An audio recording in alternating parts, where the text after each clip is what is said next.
Star prime ન્યૂઝમાં આપનું સ્વાગત છે। અમદાવાદમાં ક્રેડાઈ પ્રોપર્ટી શો ગુજકોનનું મુખ્યમંત્રી ભૂપેન્દ્ર પટેલ દ્વારા ઉદ્ઘાટન કરવામાં આવ્યું। મુખ્યમંત્રી ભૂપેન્દ્રભાઈ પટેલે અમદાવાદમાં confederation of real estate developers association of India દ્વારા આયોજિત પ્રોપર્ટી શો ગુજકોનનું ઉદ્ઘાટન કર્યું હતું।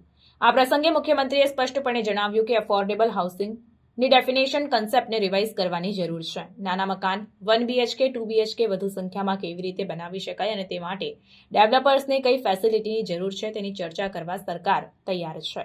મુખ્યમંત્રીએ જંત્રી સંલગ્ન તેમજ FSIમાં છૂટ સહિતના તમામ રાહતના લાભ છેક છેવાડાના માનવી અર્થાત મકાન ખરીદનાર સુધી પહોંચે તેવી હિમાયત ડેવલપર્સ સમૂહને કરી હતી। મુખ્યમંત્રીએ કહ્યું કે વડાપ્રધાન નરેન્દ્રભાઈ મોદીના નેતૃત્વમાં દેશમાં કરોડોની સંખ્યામાં અફોર્ડેબલ મકાન બન્યા છે। સરકારની સાથે બિલ્ડર્સ ડેવલપર્સ પણ જોડાય છે અને જનસામાન્યને પરવડે તેવી કિંમતના મકાનો વધુને વધુ સંખ્યામાં મળે તેવી અપીલ મુખ્યમંત્રીએ કરી હતી। મુખ્યમંત્રીએ ક્રેડાઈના ગ્રીન કવર વધારવાના પ્રયાસો, ગ્રીન બિલ્ડિંગ્સના નિર્માણ અને શાળા નવીનીકરણ પ્રકલ્પોને બિરદાવ્યા હતા।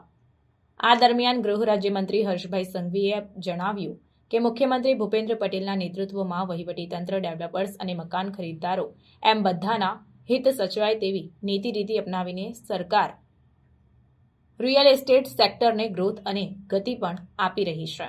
આ તકે મુખ્યમંત્રીએ ક્રેડાઈની CSR પહેલનો શુભારંભ કરાવ્યો હતો। મુખ્યમંત્રીની ઉપસ્થિતિમાં CEPT યુનિવર્સિટી અને ક્રેડાઈ વચ્ચે પ્લમ્બર ઇલેક્ટ્રિશિયન માટેના અભ્યાસક્રમ શરૂ કરવાના MOU પણ થયા હતા।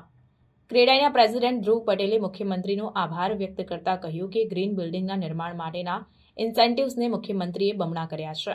તેનાથી રાજ્યમાં ગ્રીન બિલ્ડિંગના બાંધકામને પ્રોત્સાહન મળ્યું। આ પ્રસંગે અમદાવાદના મેયર પ્રતિભાબહેન જૈન, સ્ટેન્ડિંગ કમિટીના ચેરમેન દેવાંગભાઈ દાણી, ક્રેડાઈના હોદ્દેદારો તથા રિયલ એસ્ટેટ સેક્ટરના અગ્રણીઓ, ઉદ્યમ સાહસિકો સહિત ઉપસ્થિત રહ્યા હતા।